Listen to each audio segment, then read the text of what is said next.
Сайн байцгаана уу? Та бүхэнд энэ өдрийн мэндийг хүргэе. Боловсролын тухай ярилцах Ундрал подкастын шинэ бүлэг маань боловсролын салхи цахим шилжилт гэсэн сэдвийн хүрээнд явагдаж байгаа. За энэхүү бүлэгтээ бид нар боловсролын цахим шилжилтийг манлайлан оролцож байгаа манлайлагчдыг урьн оруулж байна. За энэ удаагийн дугаарт боловсролын мэдээлэл технологийн ангиа төрийн бус байгууллагын тэргүү Grand IT компанийн үүсгэн байгуулагч Төвшиндөр захирал маань хүрэлцэн ирсэн байна. Танд энэ өдрийн мэндийг хүргэе. Бидний урилгыг хүрэлцэн ирсэн маш их баярлалаа. Танд өсвийн өдрийн мэндийг хүргэе.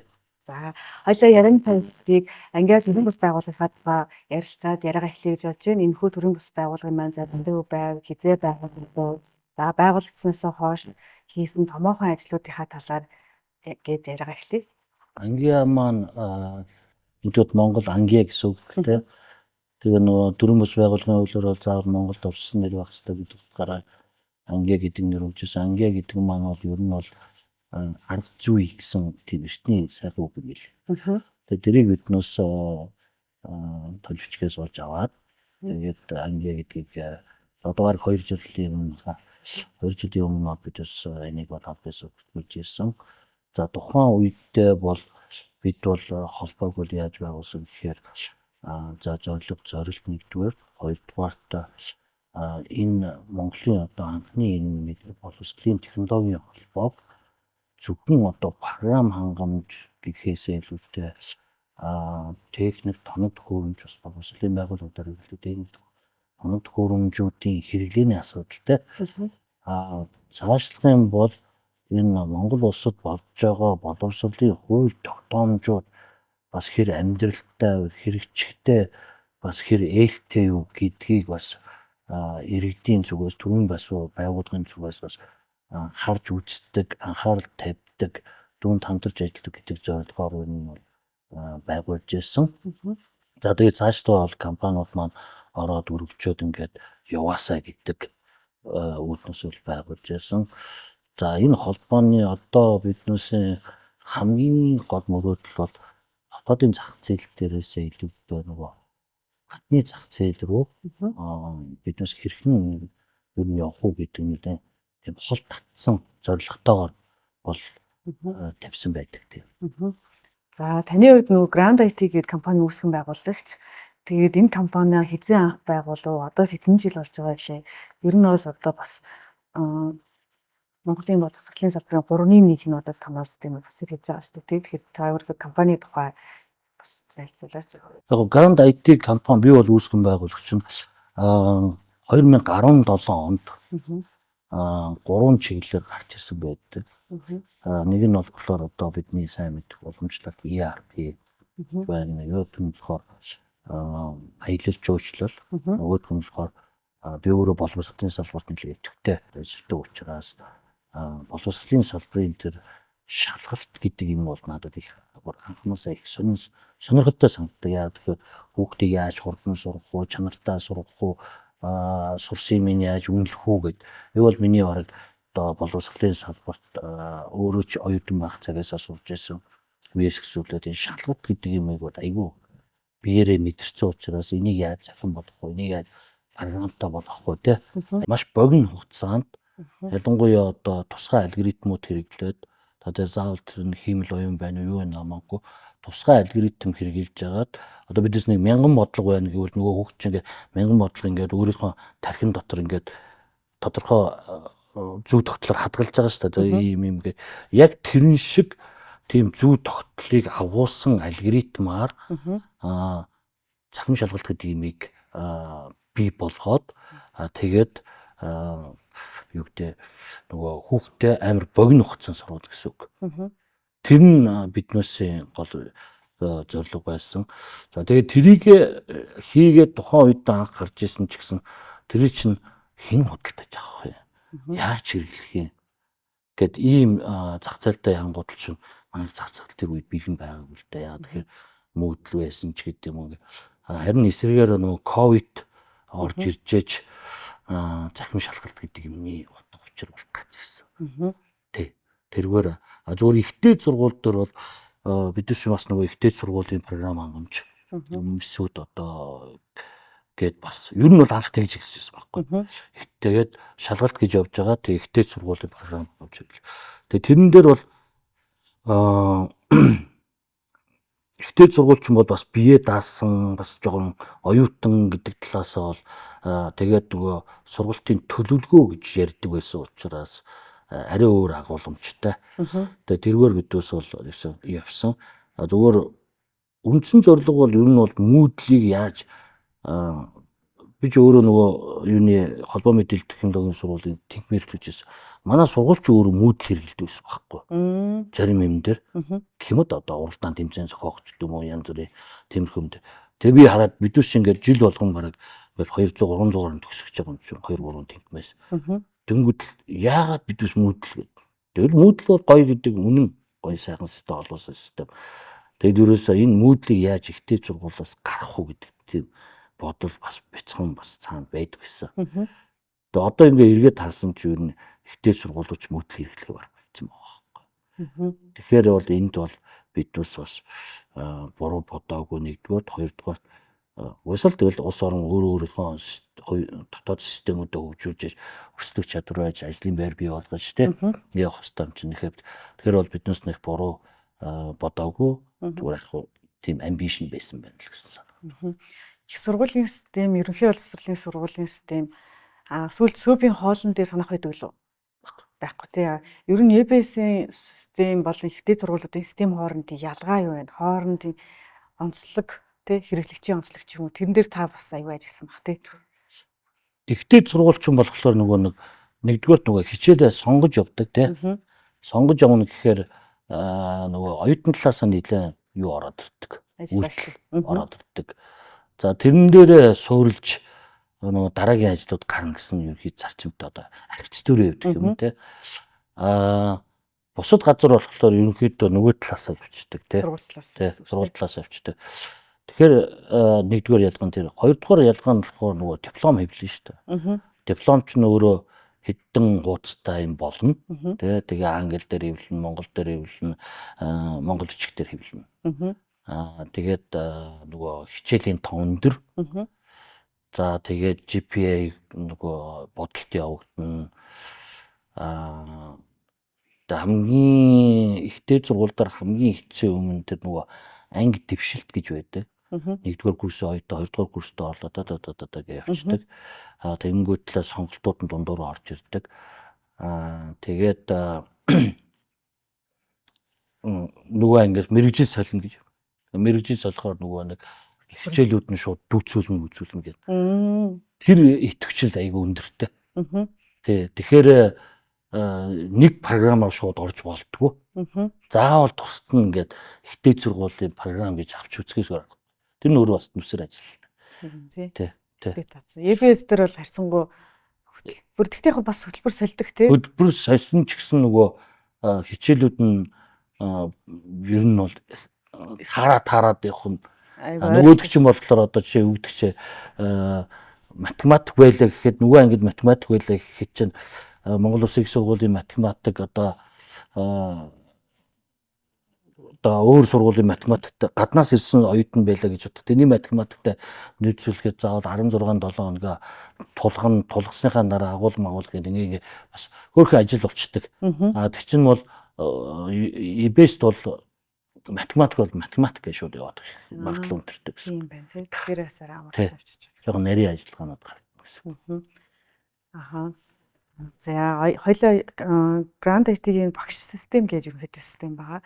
За сая хавар нөгөө боловсролын мэдээлэл технологийн их системтэй мэдээлэл солилцох үйл явц явууллаа. Тэгээ энэ бол одоо бас Монголын боловсролын цахим шилжилтэн дээр бол бас нэг түүхэн үйл явдал боллоо гэж би энэ удаад бас харж байгаа. Ягаад тэгэхээр одоо бараг 10 гаруй жил ECC-г тогтмол хэрэглээд тэрүүгээр дэвшилтээ хийгээд төсөлтөө хийгээд сурцсан хүмүүсийн хувьд анхны удаа хувийн хвшлийн системээр дамжуулаад одоо төсөлтөө дэвшилтээ хийгээд туслаа. Энэ үед гарсан одоо хүндрэл бэрхшээлтэй зүйлүүд юу байв? Тэгээд энэ дээр харж байгаа таны бас ололттой талыг та юу гэж харж байгаа юм? За ололттой тал нь бол Монгол улс анх удаа одоо салбар бүр дээр ингээд захим шилжилт гэж яагаад ялангуяа боловсролын салбар дээр төр хувийн хвшил хамтарч ажиллахад бол ер нь бол би богино хугацаа гэж хэлнэ. Энэ бол үндсэндээ 2 сар юм уу одоо сархасын хугацаанд маш интенсивний тийм хөгжүүлэлт ажил бол хаана бол явагдсан. Зөвхөн хөгжүүлэлт биш хийхээс гадна тэр чинь цаанаа дандаа нөгөө тестүүд явагдах хэрэгтэй тий. Нэг хөгжүүлэлт өөрчлөхөд нөгөө дахин дагалдаж тест явагдах хэрэгтэй. Тэгээд тест явагдаад яг ингээд програм одоо аж ахуйн нэгжээс одоо гарлаа гэж бодоход тэр чинь эргээд нөгөө хэрэгжилж байгаа газараа бас хэрэглээнд орж буцаж нөгөө фидбек авч сайжруулж явах хэрэгтэй. За тэгэхээр энэ дээр чинь нөгөө маш богино хугацаа учраас маш нарийн зохион байгуулалттайгаар ажиллахгүй бол ер нь бол эвгүй. Би одоо нөгөө юу утгаараа ярьж байгаа нөгөө гадна дотны нөгөө том төслүүд дээр ажиллаж исэн туршлагаараа бол эв бол их уужуу тайван хийдэг ер нь бол. Бараг л одоо үндсэндээ одоо хагас жил бараг анхныхаа сөрөөсийг авч туршаад ингээд тэгээд үе шаттай явж дараагаар нь одоо 6 сарын дараа ч юм болно гэсэн санахгүй. Агталч мэдээж үндсэндээ 2 сарын хугацаанд бол бараг марафонд оллоо шүү дээ. Тэгэхээр бол ийм хөгжүүлэлтийг бол би мэдэхгүй. Тийм практикаас бол заяа. Тэрийг бол одоо жиг Монголд байдаг бах та гэдэг шиг заяа. Тэрийг бол бид бол хийсэн. Тэ. Бас муу юм нь бол би бол сэтгэл хангалуун өндөр байгаа. Ялангуяа би яг энэчнээс юу олж харъя гэж бодсон бэ гэхээр Монголын боловсролын одоо систем юу яг нөгөө хэрэгжилтэн дээрээ яг ямар байд юм бэ гэдгээ би өөрийн биеэр хармаар санагдаадсан байхгүй. Би ч юм бол ерөнхийдөө бол ихтэй сургуульд одоо профессор тэнхимээ эрхлэж хийжсэн гэдгээ тэр зүгөө бол мэдээд байдаг. Гэтэл яг ерөнхий боловсрол ч юм уу эсвэл сөв бидүүсээр юу болж байгааг би мэдэхгүй шүү дээ, гаднаас л харж байгаа болохоос тий. Одоо бол товчхондоо шулуух хэлэх юм бол надаас өөр доороос нь дээд түвшинд гарах нь байхгүй. Тэгээ бүр одоо дээд гэдэг нь хууль тогтоомжийн хүрээнд хүртэл тий. Одоо боловсролын ерөнхий хуулийн дээр байгаа нэг заалт доошоо очиод ингээд систем болоод ингээд одоо гар утасны аппликейшн болоо тий гэдгийг бол одоо нэг компани биш, нэг төрийн байгууллага биш, яг ингээд нэг хүн дээр ингэж бүгднийг харъя гэхээр би тэрийг өөрөө би дээр харсан байхгүй. Тэгэхээр би одоо миний нүдэнд юу харагдаж байгаа гэхээр тэнд нэг проблем харагдаж байгаа. Тэнд нэг проблем шийдэгдсэн харагдаж байгаа. Тэгэхээр хэрвээ дараагийн төлөвлөгөө юм уу Монгол улс цахимын хувьд хаашаа явах вэ гэх юм бол би нүдэндээ харж байгаа проблемаа хэлэхэд тэр бол нэг том ажил болно гэсэн санаа. Тэр утгаараа зүгээр яг нөө бахархаж хэлж байгаа гэдэг утгаараа заяа. Хэрвээ би өөрөө биеэрээ ороогүйсэн бол тэрийг манай ажилтан мэдэх байхгүй. Тэ. Тэгэхээр би яг тэрийг мэдхийн тулд ажилтангаас асууна гэсэн үг байна. Тэгээд ингээд дараагийн ажилтангаас асуухаар тэр проблем тархаа авчиж байгаа байхгүй. Тэр чинь буцаагаад нийлүүлэхийн тулд надад бас ажил. Тэр ажлыг би сая ерөөхдөө харцсан гэсэн үг. За тэгээ яг хичнээн тийм байсан ч бидэнд энийг заавал амжилттай их гүйцэтгэх тийм даалгавар байсан учраас эцсийн үр дүнг бол харахад бол бүх хувийн аж ахуйн нэгжүүд бол даваад гарсан гэж би харж байна. Тэгээ сурсан юм бол их байна. Тэгээ мэдсэн юм их байна. Анхаарах ёстой зүйлүүд их байна. Ботсон зүйл байна. Тийм л. Сая нөгөө 2 сарын хугацаанд ингээд маш нарийн идэвхтэй эрчимтэй ажиллаа гэдэг чинь шүү дээ. Өөрөө яг гардаад. Тэгэхээр яг нөгөө үзэж байгаа хүмүүсүүдтэй бас илүү дэлгэрэнгүй болгох зорилгоор ер нь ажлын хугацаатай өглөө хідээс ахгуулаад хэд хүртэл байв тий. Ямар их асуудлууд тулгарч ийм одоо дуудлаар тий асуудлууд ер нь бол яг одоо жишээ нь манай дээр явж байгаа өөр төслүүдтэй бидус ингээ харьцуулаад ингээ харах юм бол бидус нөгөө хэрэглэгч одоо жишээ нь ингэж бодъё л да. Хэрвээ бидус ингээ пицца одоо хүргэдэг ийм системийг хийсэн тий гэх юм бол тэр чинь тэр дуудлага аавна уу авахгүй байна уу тэр бол баг ингээд хамаагүй болчихж байгаа байхгүй. Пиццаны газрын л асуудал болчихж байгаа. Тэгээ би пиццаны газар тэр пиццаны газар хүсэх юм бол 18 цаг тааж болно. Хүсэх юм бол нэгээл нэг 20 хүнд пицца өгчөхөд бусдыг хаачиж болно тий. Ийм тийм учраас иймэрхүү төрлийн IT-ийн систем хөгжүүлж байгаа одоо чиглэлд бол нэг их тийм customer relationship буюу тэр customer-а одоо халамжилж байгаа үйлчилгээ нь бол бага гэсэн үг байхгүй. Боловсролын салбар дээр эсэргээр байхгүй. Тэр бол баг одоо хэрвээ онлын үед ярих юм бол 40-50 мянган багш байдаг гэж үзэх юм бол бүгдэнд нь хүрнэ гэсэн санаа. Тэгэхээр бол энэ бол хамгийн одоо хүнд зүйл нэгдүгürt. Хоёрдугаарт гарын авлага, видео бусад зүйлүүд бол уг нь бол юу шүү дээ одоо нөгөө нэг имийг тавтан одоо үйлчлэгээ үзүүлэхгүй тулд гарын авлага, заавар, видео үсэж байгаа шүү дээ. Тэр бол яг тулцсан үед бол ямар ч нэмэргүй гэдгийг олж харсан. Тий. Тэр гарын авлагыг унших завтай хүн байхгүй тий. Тэр видеог үзээд ойлгоод тий систем хэрэгэлдэг хүн гэж байхгүй тий. Тэгээд тэд нэг хүрчлэн утсаар заалгана гэсэн. Тэгэхээр одоо яг би энэчээс бас их гоё юмыг олж харсан. Бидний өнөөдрийн хамгийн өндөр хэрэглээ бол ерөөсөө утас стил байгаа юм байна. Тий. Дуудлага гэсэн үг шүү дээ. Дуудлага гэсэн үг шүү дээ тий. Угтаа бол одоо жишээ дуудлага SMS багассан одоо Facebook чат одоо юу гэдгийг тий. Ийм зүйл гэдгсэн чинь яг тулцсан үед бол эргээл яг л нөгөө нэг морой унаад малаа мална гэдэг шиг тий. Ерөөсөө тулцсан үед бол хамгийн SMS тэгэл утсаа авнаа л гэсэн ийм сан. Тийм болохоор энэ бол миний хувьд бол бас их сайн олж харлаа гэж би бодоод байгаа. Тэгэхээр биднээс хичнээн гоё орчин үеийн олдоо амжилт техник технологи янз бүрийн юмыг шүүрж авах тэр хараа байгаа хэдий ч гэсэн уламжлалт энэ гол хэрэгэлдэг байсан зүйлүүдээ хизээж мартаж болохгүй юм байна. Тэ тэрийгээ бараа эсрэгээр одоо бодож яаж энийг шин төвшөнд гаргах вэ гэх тэ. Тэр энэ миний бас их олж харсан дараагийн юмд чаленж болох гэж бодож байна. Одоо өмнө таны дурдсан жишээн дээр пиццаны газар систем худалдаж авлаа тий захиалгын онлайн захиалгын систем авлаа. Тэнгүүд тэр одоо пиццаны газар тэр системийг хэрэглэнүү хэрэглэхгүй байна уу тэр хүний асуудлаа тий бид нар бол системээ алдаагүй найдвартай нийлүүлээл огцдог гэдэг чинь тий. Тэгмэд боловсрол дээр бол тэр биш юм аа. Одоо барыг нөгөө пицца худалдаж авч байгаа хүн болгонд нүртэл барыг зааж өгөө тий.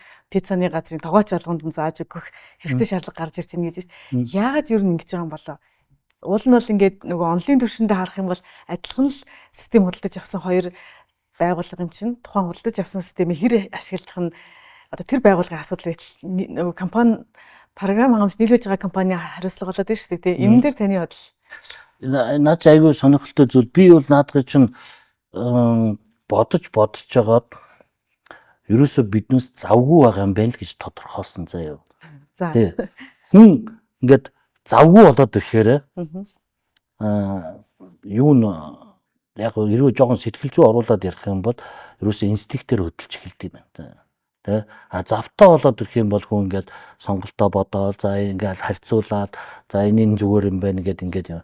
Тэгэхээр нөгөө нэг завгүй болоод ирэхээр хүн ерөөсө тийм амьд харьцаагаа яадаг те хурдан алуу нэг уцтаад үзье ч гэдэм үү те ийм юм руугаа шилждэг. Тэгээд завгүй болоод ирэхээр шууд нөгөө бэлэн заавар авахгүй бол гарын авлага видео чинь бас ингээд төөрүүлээд янз бүрийн замаар явуулчих магадгүй шүү дээ тий. Тэр хүний тархинд бол шууд одоо цаг хэмнээл яг ингээд одоо хариултанд 100% асуултанд 100% хариулт авах тэр сувгаас сонгоно л гэсэн юм байна. Тэгэхээр одоо багш нар бол завгүй л юм. Ер нь яг зөв. Тэгэхээр ерөнхийдөө манай боловсролын салбарт ажиллаж байгаа бүх төвшний хүмүүсүүд завгүй байна гэсэн үг. Миний бодлохоор тэгэхээр одоо дараагийн инновац хаана гарах вэ гэвэл би проблемыг харж байгаа гэдэг шүү дээ. дараагийн инновац бол ерөөсөө энэ хүмүүст яаж завтай болохгүй гэдэгсэн. Точод тий. Тийм ээ. Тэгтээ уул нь одоо нөгөө боловсролын хүмүүс их ном уншиж байгаа шүү дээ. Зааварчилгаа гарын явлага ээжэгийн чи уул нь нөгөө тэдэрлүү залгаж байхад чинь залгах болгонд утсанд хариулж чадах одоо хүний нөөц хүчин чадал байх уу гэдэг чинь бас хэрэгцээтэй шүү дээ. Тэгээ ер нь бол тэгэхээр чинь сая одоо ингээд 3-1-ийг хариуцж байгаа хэрэг чинь маш олон багш нар 10-20 мянган багш зэрэг залгана, бүгдээрэнд нь заавар өгнө. Тэрний хооронд одоо бичлэг үзэх, унших ер нь бол боломж авахгүйсэн үү? Тэгэл тэр чинь байгаа шүү дээ. Одоо заавар зөвлөгөө бүх юм байгаа. Гэхдээ тэр чинь нөгөө тэрийг уншиж байгаа харж байгаа тэр бүх товчлууруудыг бид статистикээр харж байгаа шүү дээ. Тэгэл яг нөгөө миний хэлснээр тулсан үед бол тэгдүүлв. Тэ? Тулсан үед бол хүн бол тэр чинь нөгөө нэг одоо юу гэдэг өөрийнхөө зүгээс харахаар газ утасчий гэдэг бодол төрж штэ. Гэхдээ нөгөө талаас нь ингээд үйлчлэгээ үзүүлдэг байгууллага талаас харах юм бол тэр чинь хэдэн мянган дуудлага явж байгаа штэ тий. Тэгэхээр чин тэрийг бол яг амьдрал дээр бол тэгээ шууд зөрөгдөөл явна гэсэн үг тий. Тэгэхээр хамгийн том даалгавар бол тэгсэн ч гэсэн тэр хэрэгцээг хангаж гардаж ирэх. Тэгээд дээрээс бол одоо юу гэдэг захим сургалт байна. Тэгээ 7 хоног болгон зөвхөн нэг сэдвээр 3 удаа хийж гин, шалшуус шүүлгэхэд дахиад 3 удаа хийж гин, төгсөл дэвшил гэх юм бол дахиад 3 удаа хийж гин гэдэг те. Гэхдээ тэр чинь нөгөө амьдрал гэдэг чинь зөрөөл өнгөрөөл гэдэг шиг те. Зөрөөл өнгөрөөл тэгэл ингээл яваал байна. Гэхдээ тэнд ямар нэг хэрэгцээ шаардлага гардаг л байна. Тэр бол утасны дуудлага. Утасны дуудлага маш чухал гэ. Та хэд ер нь өдөрт дундчээр хичнээн дуудлага авч нэг ажилтан дээр. Үгүй ер нь одоо яг үнийг хэлэхэд тоолог байна. Зүгээр өглөө тэгэл 8:30-аас орой 23 цаг хүртэл тэгэл тасралтгүй шүү дээ. Нэг дараагийнх нь шүү дээ. Энд чинь колл центр ажиллаж байгаа шүү дээ, тий. Одоо колл центр бодвол тийм л байх би нөгөө харж байгаагүй. Колл центр чинь ингээ шуугадараа гэл тий таслаа дараагийнх. Игээд яваа шүү дээ, тий. Тэгэхээр 8:30-аас 11 цаг хүртэл чинь тасрыг хүнж өгч. Тэр гаргаж иж болно. Ер нь бол тийм байсан.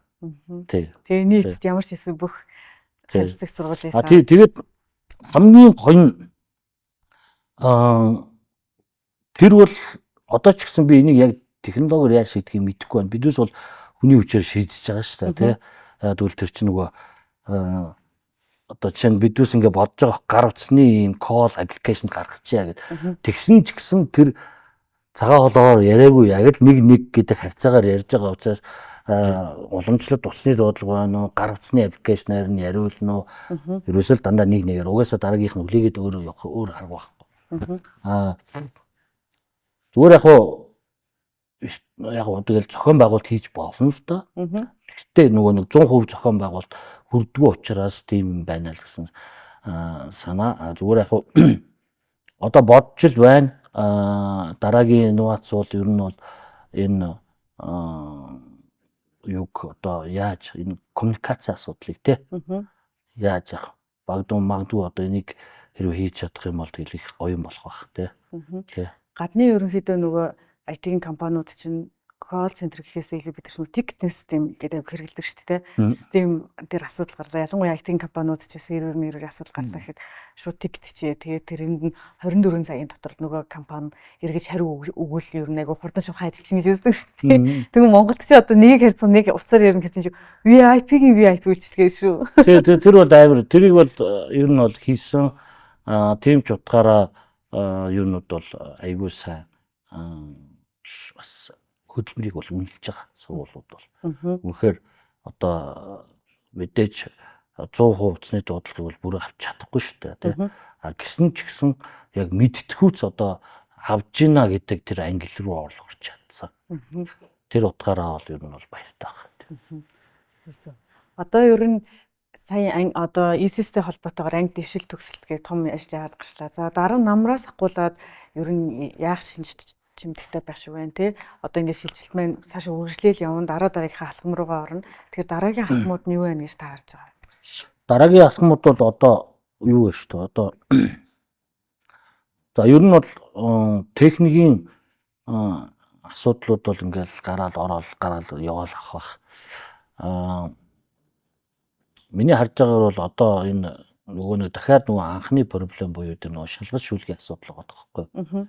Тэгээд шалгаж шүүлэг За бид бас ажил хөнгөвжилж байна. Одоо нөгөө завгүй багшийг завтай болгохын тулд ажиллаж байна. Дээр нь сая бол нөгөө төр дандаа ачаал авдаг байсан бол тэрийг баг нэг ч хүн төрд очихгүйгээр хувийн хвшил сая зохион байгуулчлаа шүү дээ тий. Тэгэхээр энэ зүйлүүд бол ингээ мэдтгэх зүйл үр дүн бол гарцсан. За үүнийг бол сургуулиуд бол мэдэрсэн мэдрээд юу биднес чи өмнө яаж одоо зовдөг байсан юм бэ тий. Одоо бол үнэхээр гоё байна шүү тий. Мэдээж ингээд тулцсан үед хэн болгон одоо газ юм хийгээд одоо амралтаа аваад явах сонирхол байна. Гэхдээ яг ингээд бодитоор одоо боловсролын салбарч бол мэдэрж байгаа шүү дээ. Яг бодитоор нь. Тэнгүүд л энийг бол хувийн хвшил хийх нь бол үнэхээр зөв зүйл босон байна. Тэ. Тэгээд бол ялангуяа тэр нөгөө эргэх холбооч гэдэг юм те. Тэр service care эдвэсийг сайн үзүүлэнгүүтэл багш нар бол урмыг өгөөд хайр наргуулж байгаа сургууль те. Тэрэн дээр нь бол хүмүүс бол урамшаад байгаа. За намар бол би бол ингэж харах. Ер нь намар болон одоо биднес миний юугаар бол хэрвээ мэдээж энэ чинь цаашаага байнга үргэлжлэн гэхдээ цахим шилжилт боловсролын шилжилтийг хэрвээ 3 хуваан гэж үзэх юм бол 3 хуваагаад эхний юу дууснаа гэж үзэх юм бол энэ 3-ын бизнес 3-2 дээр нь явж гин гэж харж байгаа. За дараагийн үндсэн одоо жижиг шажиг юмнуудыг хаяад хэрвээ яг ингээд агуулга руу ороод авах юм бол ерөөсөө яаж энэ Монгол хүмүүсийг чанартай мэдлэг өгөөд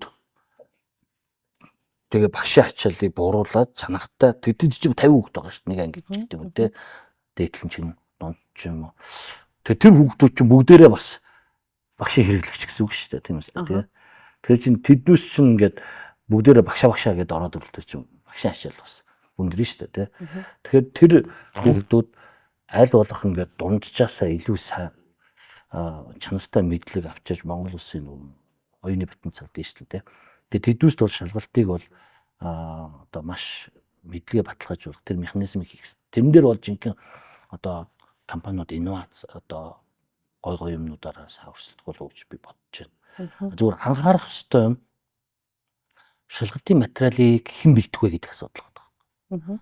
Програм хангамж бол IT-ийн компаниуд хийчих зүйл нь. Шалгалтын агуулгыг бол багш хүн тодорхой одоо боловсролын үнэлгээний төвч гэдэг юм ийм мэрэгсэн байгууллага өөрөө баталгаажуулж иж нэгдүгээр хоёрдугаар хөндлөнгийн гэдгээрээ тэр агуулга бол тэнцэс гарах хэрэгтэй. Тэгээд програм хангамжийн системээр бол авч болно. За ингэх юм бол эрс өсөлтүүд бол гарах хэрэгтэй. За энэ дээр бол одоо биднээсийн журам дээр бол сая сүүл журмны санал авъя гэдэг чинь манайш сүүлийн хугацаанд байна. Энийг бол дүрцсэн байна. Энэ шалгалтын одоо түгээлтийн асуудлыг бол бүх компаниудад нээлттэй ижлэх нь тавьж өгөх ёстой. Тэгэхгүй бол тэр чинь нөгөө зарим ингээ фэйсбүүкээр ингээд материал нь яваад байдаг. Зарим хаанаас нь олцсон мэддэхгүй одоо гараад ирдэг. Тэгээ зарим сургуулийн багш нар нь олоод авцсан байдаг. Зарим сургуулийн багш нар нь олж авч чадаагүй гэдэг. Өөрөөр хэлбэл энэ шалгалтын материал дээр ингээд тэгш бус хуваарлтууд манай Монгол улсад байгаад байгаа байхгүй. Тэм учраас материал одоо гүйцэтгэлийн үнэлгээ ЕШ-ийн материал энэ гэж ярьж байна та. Тий ЕШ улс одоо анги дэвших шалгалтын материал энэ өмнөх онуудад ирдсэн яасан гэдэг нэг шалгалтын бэлтгэл материалууд байгаа шүү дээ. Тэр чинь өөрөө нөгөө нэг тэгш бус одоо нээлттэй биш гэдэг утгаараа одоо даалгаврын сан бас байгаа шүү дээ. Даалгаврын сан эдвэс чинь маш сайн нээлттэй тэгээ бүгдэнд нь байж иж ижлэгэн хуржиж одоо ижлэгэн гараанаас хүүхдүүд юмаа бэлдэж цаашаа явна. Тэгэхгүй нэгнийх нь багш нь ингээд одоо маш олон материал цуглуулчаад ингээд байдаг. За тэр нь хөдөлмөр хичээлтээс гадна зүгээр тэр материал нээлттэй бус нээлттэйгээс хамаарад бас явж байгаа зүйл байгаа байхгүй. Тэгээ тэрнээс одоо хотын захад байгаа нэг сургуулийн багш авч чадахгүй эсвэл тэр багшийг та өөрөө олоод авал та гэдэг бас болохгүй. Тэ. Тэгэхээр тэгш хүртээмж гэдэг чинь энэ л байхгүй. Тэгш Тэгээд тэгшвэж хахад багш өөрөө аваад тэр сурагчаа бэлдээд ингээд сурагч нь бэлдээд явна гэдэг дараагийн асуудал болчихж байгаа. Тэрээс хүн болгоныг амьдрал угаасаа л ийм л чи өөрөө олоод авах гэх юм бол биднээс нэг том зорилго биелэхгүй байхгүй. Биднээс том зорилгоор зүгээр хотын төвийн 2 3 сургуулийг сайн болгохтой биш байгаа даа шүү дээ. Биднээс Монгол улсын нийт хүүхдүүдийн нийт үндэстэнгээрээ ер нь оюуны потенциалаа дээшлүүлчихъя гэсэн ийм том зорилго яваад байгаа шүү дээ. Тэгээ тэрийг харах юм бол нээлттэй байх хэрэгтэй. Хүртээмжтэй байх хэрэгтэй. Тэрийг л одоо намраас их сайн хөөцөлтөй доо гэсэн ийм бодол байна. Тийм. Ер нь нөгөө Айтон банк гэдэг дасгал ажлын асуулт даалгаврууд чинь нөгөө нээлттэй биш шүү дээ. Яг өөрийнхөө нөгөө элемистер хэрэглэе гэхээр болтгүй шивэд оруулаа гэдэг ингээд. Тэгээ шивэд оруулаад тий. Тэр чинь нөгөө нэг одоо болохгүй шүү дээ. Шивэд оруулаад гэж болохгүй шүү дээ. Дэмжих асуудал тийм яригдчих байгаа тий. Компани болон бүтээн чанад чинь нөгөө компани болон гэрэл чийдэнгээ асуун, компани болон ажилтнгаа ажиллав. Тэгээ бүр нарийн их юм бол тэр чинь нэг гэрэл асахад хэдэн мод гэж хэлдэг шүү дээ. Тийм шиг л бодсон шүү дээ тийм үстэй тийм. Тэгэхээр чи нөгөө ус гэдэг утгаараа тэгж болохгүй харин эсэргээрээ ус анхаарал тавиад энэ чи гой санаа байна. Нээлттэй болгоё, хүртээмжтэй болгоё. Тийм л байна тийм. Ер нь нөгөө анх ингээд ESIS мэдээллийн системийг багш нарын систем хаагдана гэж багш нар нийтлэг итгэхгүйсэн шүү дээ. Тэгээ ингээ одоо сая төгсөлтөө хийчлээ тий. Одоо хоёр систем дээр буцаад ер нь ESIS рүүгээ буцах болов та юу гэж бодож байна? Тэр чинь миний бодлоор одоо юу гэдэг чи одоо ингээ машин цуглуулдаг чи хэрвээ хуучин машин унах дуртай бол даваа. Тэ гэхдээ бол тэр сэтгэл зүй тэр дадал заншил бол одоо аль хэдийн өөрчлөгдсөн баг гэж бодож байна. Тэгээ нь бол мат машинууд хэлсэн тий. Тэгээ хөнгөн урдан тий. Тэгээ зарим нь нэстэг болоод ирэх гэж байна. Хийж утсаж чадахгүй гэсэн байгаа байхгүй. Тэгээ тийм болохоор бол ер нь бол тэр чинь нэг хамгийн одоо хэцүү юм чинь яг тийм байгаа шүү дээ. Яг ингээд 50-50-тай явж байгаа л тий. Тэгэнгүүт л одоо ингээд сэтгүү өөрчлөгдөө тэрнийг нь хувийн хвшилт хичээгээд ирэхлээр бол ер нь салж чадахгүй болов гэж бодож байна. Ер нь нөгөө нэг компани үүсгэн байгуулагчийн зан чанар үнэт зүйл ер нь компанийхаа за тэгээ тэр тусмаа бүтээгдэхүүндээ айгүй шингэдэг шүү дээ тий. Тэгэхээр танаа системийн хувьд одоо та юуг голчилж ямар зарчмыг баримталж системийг хөгжүүлдэг вэ? За манай систем бол яг мэдээж ингээд нөгөө бүтээгдэхүүнүүд бол бүгд өөрийнхөө онцлогоор ялгарч байгаа. Гэхдээ манай системийн хувьд бол яг ийм онцлогтой юм аа. За би өөрийнхөө яг ийм зан чанарыг эндээ одоо системдээ шингээж байгаа маа гэж ярил ямар шинж чанар онцлог байх вэ? Биднүүсийн давуу тал юм уу эсвэл үндсэн шаардлага гэх юм уу? Тэр бол хэрэглэгчийн нэг ч үгүй гэсэн унгаахгүй авах хэрэгтэй гэсэн нэг тийм байна. Тэрэн дээр жишээ нь би бол өөрөө жишээ нь анхаарал болдог. Яа тэгэхээр тэрэн дотор бидний олж хараагүй одоо тийм зүйлүүд байх магадлал өндөртэй байгаа байхгүй. Тэгэхээр тэрийг бол аюул сан сонсох хэрэгтэй. Тэгээ авах хэрэгтэй. Аваад тэгээд компани дотроо энийг хий гэдэг энэ үйлдвэрлэл рүү орж байгаа байхгүй. Тэрнээс энийг дараа эсвэл хэрэгтэй хэрэггүй ач холбогдолтой ач холбогдгүй гэж ерөөсөө маргалдаж цаг авдаг гэсэн үг. Тэгэхээр тэр чинь угаасаа тийм л юм хэрэгтэй юм тэрийг л хийж байгаа юм чинь хэрэглэгч нь тийм болохоор тэрийг биднээс өмнөр нь ороод наа чин цаг нь болоогүй эсвэл хэрэгтэй хэрэггүй гэдэг ах ерөөсөө шаардлага байхгүй. Нэгдүгээр.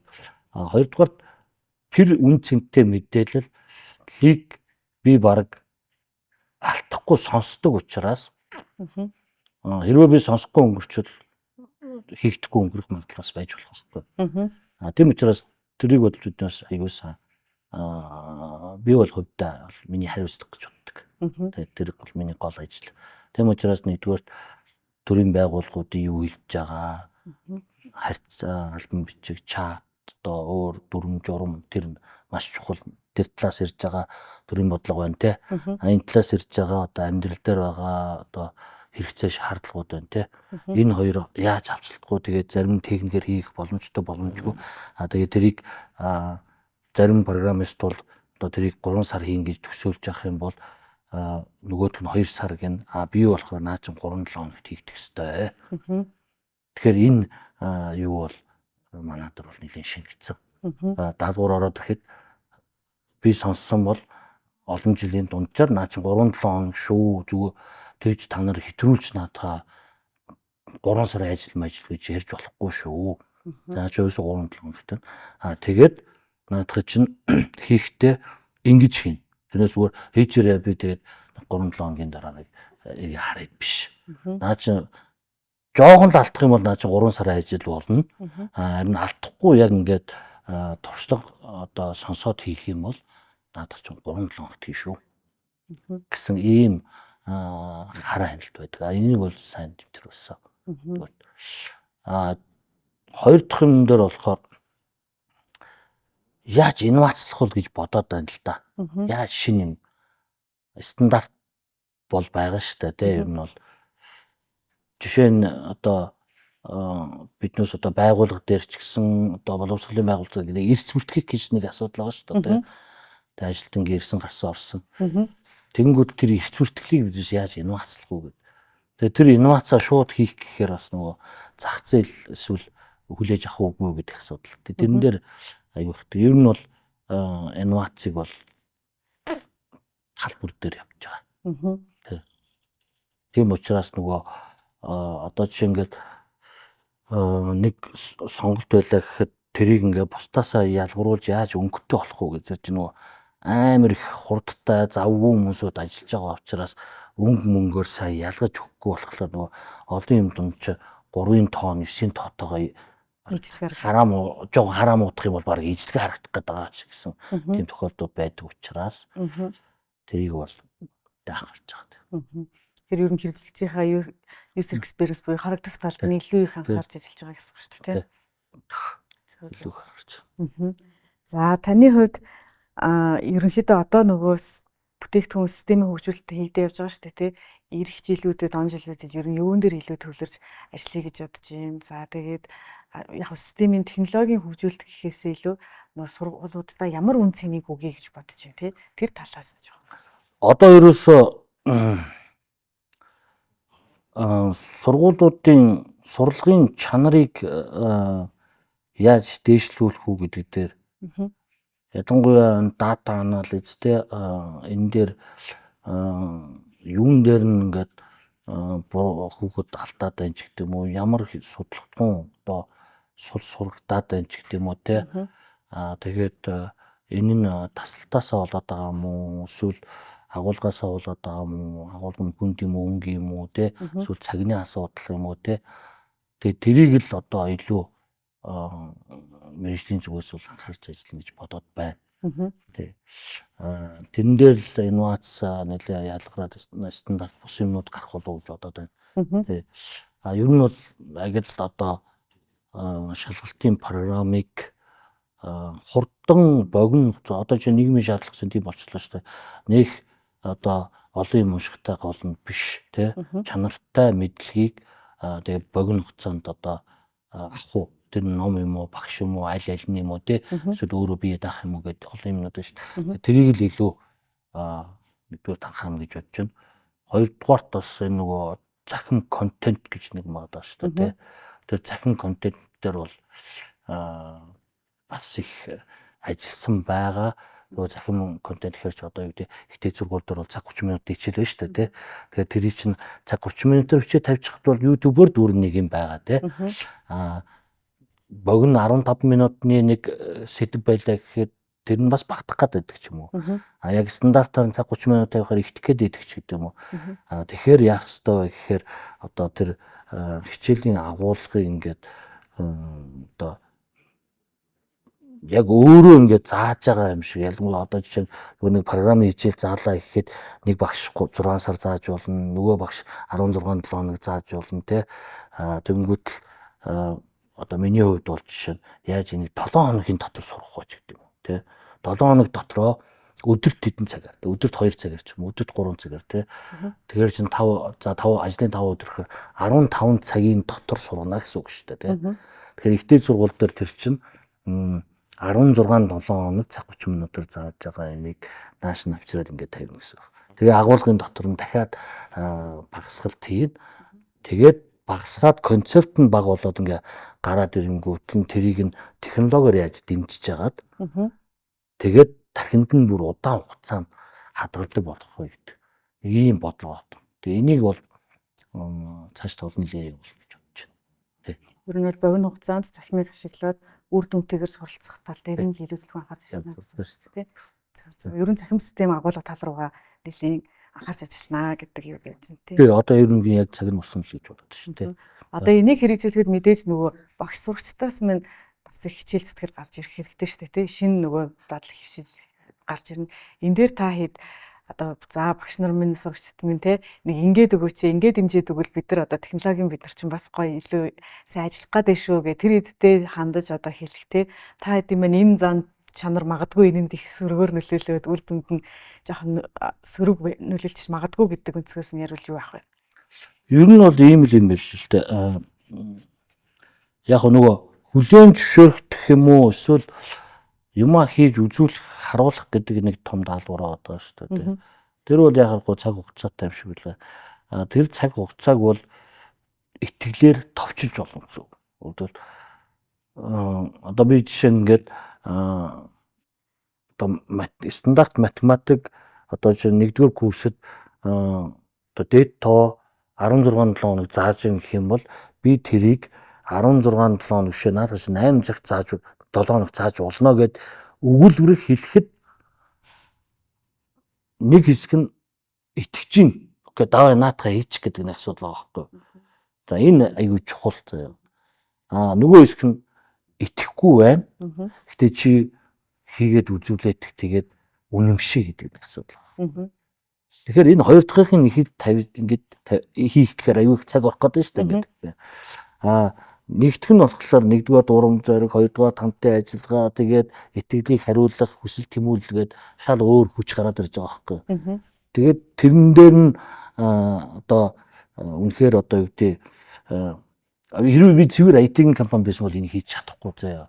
Тэ. Би өөрөө бол нөгөө нэг ихтэй сургууль одоо боловсрол академи дээр явцсан учраас өөрийнхөө мэддэг сэдвүүд дээр бол хараад байгаа байхгүй. За энийг бол ингэнэ гэдэг. За тэгээ ингээд тэр математикийг бол ингээд 8-7 хоногт бол шахна. Тэргүүл бүр одоо эсэргүүцэн ч шахаж болно заяа. Асуудал биш. 50% багасах гэдэг. Тэгээ 50% хугацааны үед багасаж тэгээ нөгөө үдсэж байгаа минь бол багасахгүй шүү дээ. Агуулга нь хിവэрээ тэгээ 50% хугацааг ингээд багасгачихна. Тэгэнгүүтэл тэр багасгацсны дараагаар нөгөө цахимаар асуулга явуулдаг, шалгалтын авдаг, жоохон үзүүлчээл дор болгон ингээд мэдлэгийг баталгаажуулаад асуултууд асуугаа явцдаг тий.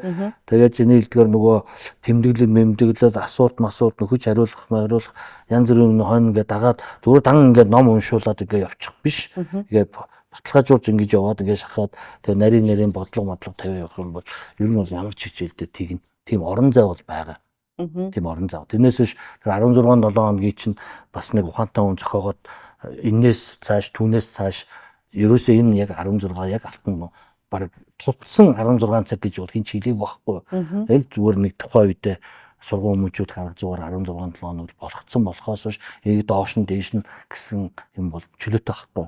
Тэр яг тэрийг л хийнэ үхээс биш үг вэ. Наад чинь заавал 16-7 хоног гэж заасан 10-20 жил болсон гэдэгтэй ч маргахтай гол нь биш. Боломж нь бол байгаа. Тэгээ эдүүдээ нэг тгий яг тэрэн дээр л одоо талын нөхдүүд маань ажилчвал ямар ч асуудал байхгүй. Тэрэн дээр сургууль өөрөө ажиллаад өгөх хэрэгтэй, хэрэгжүүлж байгаа компани ажиллаад өгөх хэрэгтэй. Тэр энэ бодлогоор юм уу юугаар нь дэмжиж өгөх хэрэгтэй тэр. Тэгвэл боломжгүй байх гэсэн ойлголт байхгүй. Тэнгүүд ихтэй сургууль дээр 16-7 хоног гээд EBS дээр тэгвэл энийг ингэж одоо 50%-аар ч юм уу эсвэл бүр 60%-аар ч юм ингээд багасгаад тий хугацааг багасгаад хүүхдүүд үзэх боломжтой болно гэдэг юм бол одоо Монголд ч бас ерөнхий боловсролын сургуулийг дагаад одоо өглөө улирлын утга тий тэгэл орон нутагт ч гэсэн нөгөө мал төлөх хугацаа гэж амралтын наашин цааш нь болгоно гэр ингээд ийм яг нэг хичээллэх хугацаатай холбоотой маргаан айгүйх байдаг шүү дээ. Тэгэхээр энэ шийдэл бол яг тэр асуудлуудыг шийдэх юм биш үү тий. Ер нь бол шийд бид түрүү нэг ингээд завгүй гэж нэг юм ярьлаа шүү дээ тий. Ер нь ингэдэм юм байна. Энийг жоохон томруулаад ингээ улс орны ерөнхий сэдвээр ярих юм бол биднес ингээд 9 сарын 1-нд ингээд бөөнөрөө ерөнхийдөө ажиллаа эхэлдэг заяа. Тий. Бүгд төвчрээ. Бүгд төвчрээд аав нь ээж нь амралтаасаа ирээл хүүхдэн сургуультай яваад багш нь ажилдаа ороод сургууль захирлан ажилдаа ороод ингээд төрийн яамч гэсэн ингээд ажил нэгтгэсэд ингээд ирдэг заяа. Тэг ингэж явж байгаа бүгдээрээ 6 сарын 15 гэхэд анхны хүмүүсүүд нь зуны амралтыг аваад ихдэг. Энэ хооронд ерөөсөө биднес дандаа амьдрал өнгөрөөд байгаа байхгүй. Тэгээд хамгийн тэр нөгөө нэг төвхтэй юм болохоор эхлэл төгсгөл хоёр нь хамгийн их нөгөө нэг бөөгнөрлөг явчихдаг байхгүй. Тэгэхээр энэ бөөгнөрлийг биднес системтэйгээр тарах хэрэгтэй байхгүй. Тарах хэрэгтэй. Тэхийн тулд зарим хичээлүүдийг бол төрүүл дуусгах хэрэгтэй. Одоо жишээ нь юу гэдэг яг үндэ хэлгээд англи хэл бол ер нь бол 3 хоногийн өмнө эрт тарчхад ерөөсөө ямар ч асуудал байхгүй байхгүй юу? Тэ? За биеийн тамир байна. Тэ? Тэгээд дөрвөө одоо ахлах ангийн хүүхдүүд бол жим фитнес явдаг болсон. Тэ? Сагсан бөмбөгийг үсэх юм бол барьны гадаач гэсэн тоглож л байгаа тэ. Тэгэхээр тэрийг бол агуулгын хувьд бол ингээд шахаад, хувьсгаад за энэ ингээ явахад ерөөсөө ямар ч байхгүй. Угаасаа тэр хугацааг угаасаа тэр тогтоосон хугацаа ч өөрөө туйлын зөв хугацаа угаасаа биш байхгүй анханаас. Тэгвэл яг тухайн үеийн боловсролын бодлого гаргаж байгаа одоо олон улсын байгууллагаас гаргаад жишг болгоод практик дээр яваад ирсэн. Тэгээ одоо цаг нь болцоо одоо энэ 21-р зуунд дундаа орж байгаа юм үедээ ч тий. Тийм болохоор энийг бол болно. Ямар ч асуудал байхгүй. Энийг зүгээр тэр төрийн бодлогыг гаргаж байгаа боловсрол судлаач нар өөрөө шинжлэгдээд өөрөөсөө майндны хувь шинжлэгдээд ерөөсөө ингия гэдэг тийм зоригтой алхам л хийх асуудал байхгүй. Азаас технологи нь бэлэн болсон. Англи хэлийг бидээс үсэх юм бол 3 сарын дотор сууш. Юу тэр чинь тэгээл 6, 7, 8, 9, 10, 11, 12 гэж 6 жил болсон болоогүй сурдаг зүйл биш шүү дээ. Одоо 3 дугаар ангиас эхлээд бүр сурж байгаа шүү дээ. Тий. Тэгэхээр чинь бидээс чинь би бол чинь герман хэлийг бол 6 сар сураад тэгэл нөгөө ихтэй сургуулийн шалгалтын нөгөөл орж ирсэн шүү. Тэгэл шалгалтын нөгөөл давхлаар тэр чинь ихтэй сургуулийн мэдээлэл ойлгох хангалттай мэдлэг авсан гэл сертификат өгөөл оруулчихдаг байл шүү. Тэгэхээр чинь тэр англи хэлийг чинь тэгж удаан сурах ямар ч хэрэг байхгүй. Тэгэхээр нөгөө нэг уучлаарай нөгөө 5 сарын 1 гэхэд нэг хэсэг нь дуусаад тэгээд 5 сарын 2 гэхэд 2 дахь 7 хоногт нэг хэсэг нь дуусаад ингээд цувраад ингээд яваадаг шүү дээ. Тэгэхээр чин тэр чинь нөгөө мэрэгжлийн багш нь аль түрүүн ингээд гараа авчин анги удирдсан багш дараа нь үлдэн тэгээ менежмент тэгээ бүх юм ингээд аюу гоо ингээд тэг хамгийн гол олзуурхтай зүйл нь энэ дунд чанар үлдэх байхгүй. Одоо болохоор бүгд яг ингээд одоо жишээ нь 3 багтар явж шүү дээ. Бага дундаа ингээ атлах гэдэг тэгсэн ч гэсэн тэр чи бөөндөө байхгүй. Ер нь бөөндөө. Тэгэнгүүтэл чи нөгөө бүгд л амарна гэж түгжигдээ тэгэл бараг тэр чин хаалгаараа сургуулийн хаалгаар багтахгүй шүү дээ. Тэг би төрүүлж ингээ сургуулийн интернет нь хөрөхгүй болно, ачаал дийлэхгүй болно, компьютер нь гацна. Тэгээд эрэнгүүтэл дээрээс нь төр засах нь статистика өгөөч гэдэг. Тэгэхээр чи энэ ямар чанаргүй тэгээ алдаа ихтэй болох магадaltaй ч гэдэг юм. Иймэрхүү юмнууд бол гарсан. Тэгээ энийг бол бүгд 9 сарын 1-нд эхлэх албагүй болж шүү дээ. Бас. Тэгээ 9 сарын 1-нд ч гэсэн те ингээл эхний өдөр ер нь яг юм сурд юм уу те. Би бол шулгуун л хэлж те. 9 сарын 1-нд те. Тэгэхээр чинь 9 сарын 1-нд ямар хичээл нь явах хэвээр те. Яах хэвээр ингээд ийм одоо ухаалаг юм руу орчих юм бол их л олон хүнийг ажиргалтай болох бах та. Тийм. Яг бүгдийг нийжлэх юм бүгд нийжлэх юм яг нэг цагт нэг хугацаанд гэл ингэ шахаад хар чинь шахалтсан юм болоод байна л да. Тийм ер нь бол шахалтсан тийм л да. За тэгээд ерөнхийдөө бит хоёрын ярилцлага маань ерөнхийдөө дуусах тийшээ хандж байна. За тэгээд таныг ерөнхийдөө энэ салбарт ажиллаж байгаа боловсролын салбарт ажиллаж байгаа хүмүүсүүдтэй бас уриалга хэлээд дуусгаасай гэж хүсэж байна. Ерөнхийдөө бол одоо юу гэдэг өмнөх цаг үеэсээ бид нар мэдээж нэг алхам сайжраад явж байгаа. Тэгэхээр улам сайхан болохыг одоо таны өнцгөөс харагдаж байгаа гэрэлт ирээдүйтэй юм юу вэ гэдэг талаас нь гоё уриалга хэлээч гэж хүсэж байна. Хамгийн гол юм болохоор биднээс яг юуны төлөө хүүхд сургаж байгаа юм те. Тэгэнгүүт л сайхан ажлын байртаа болъё те сайхан одоо амьдрий гэдэг. Тэнгүүдэл чинь амьдрал гэдэг чинь өөрөө ажлын төлөө биш те. Амьдрахын төлөө ажил мэргэжил тэгээ сайхан ажил мэргэжилтэй болохын тулд сайн боловсрол эзэмших ёстой гэдэг нэг юм гинж уралдаар явж байгаа шүү дээ те. Тэгэхээр тэр сайн боловсролыг өгөхийн тулд биднээс нийтээр нэг захин хэрэглээнийхээ соёлыг аягүй сайн түгээх ёстой юм байна. Тэрэн дээр төр цэцэг бол энэ захин боловсрол соёлыг түгээн гэдэг чинь өөр аягүй олон ичнэ мэдээс фэйсбүүк руу ороод ингэсэн ч гэсэн одоо жишээ нэг Canva муу Excel-ийг хэрэглэх чинь маш олон сурах юмнууд тэнд байгаа шүү дээ тий. Тэгэхээр тэрийг сурах цаг тэгээд тэрийг одоо нийтээр нь одоо цагийг богиносгож оруулж ирэх бодлого хэрэгжүүлэлт тэгээд тэр уур амьсгал хэрэгцээ шаардлага гэдэг тиймэрхүү юмнуудаа боловсролын салбар дээр аюул сан тодорхойлоод тэгээд нийтдээ хамтдаа тгийа ингээгээ явах юм бол бүтггүй чадахгүй юм ерөөс байхгүй байгаа байхгүй. Тэгвэл бид аюул богино хугацаанд өндөрт гарах хэрэгтэй. Нөгөө талдаа одоо бидээс нөгөө Эстонд очиод манай нөгөө Монголын эдвэс ч бас их өндөр туршлагаа ингээд танилцуулах хэмжээнд очлоо гэж ярьдаг шүү дээ. Яг түүнтэй адилхан биднээс боловсролын захим шилжилтийн энэ туршлагыг одоо гаргана гэдэг ийм том бас малгай тийм юу зорилт агуулах хэрэгтэй биш ба. Тэ тэрийг төр засгийн байгууллагууд нь пигэлта гэдэг ингээд ингэх юм бол өшөөлөө хурдтай болно.